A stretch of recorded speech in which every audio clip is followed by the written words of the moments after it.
A lot of people have asked me, Joe, why did you get a personal vehicle if you still use that personal vehicle maybe 10-15% of the time in the business? Like, I'm still going out every once in a while, doing some educational stuff, some shadowing.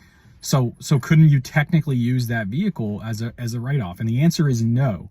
So I think a lot of small business owners just think like, oh, I can put advertising on a car and decide that that's a work vehicle now, 100% write-off. Absolutely not. This is an easy one for the IRS to get you on, and with fees and time, that can really add up in a big way. So your car or vehicle needs to be 100% used for business. If it's used for any personal use or travel, that car is not 100% write-off. That vehicle is not 100% write-off.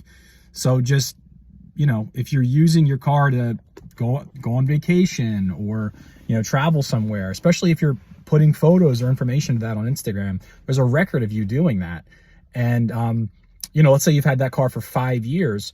Well, if there's a record of you on Instagram 5 years ago using that car for work, for business travel, if not non-business travel, you could get some type of fine with the IRS, but then interest that goes back 5 years. So writing off your car 100% when you're sometimes using it for personal use could end up costing you more than the car in fees and fines over time with the IRS. As you'll see on this channel, I'm going to talk a lot about taxes. I'm going to talk a lot about the IRS because a lot of small business owners just use their business as a personal piggy bank, and it is not worth it to do that. Number one, your business is not as easily sold. Your EBITDA number is going to go way down in terms of your evaluation, but also you could get in trouble with the government and the IRS. So I'll be talking a lot about that on the channel. And yeah, I was surprised. A lot of people were like, Joe, why are you getting a whole new car? And I was like, because it's not worth it for me to take, to risk it.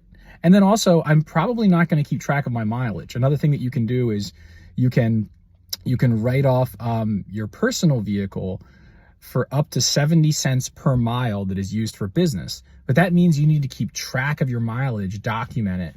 And I'm too lazy to do that. And because I'm only going to use it 10 or 15% of the time, maybe even less, I'm just going to call it a personal vehicle and not even bring that up.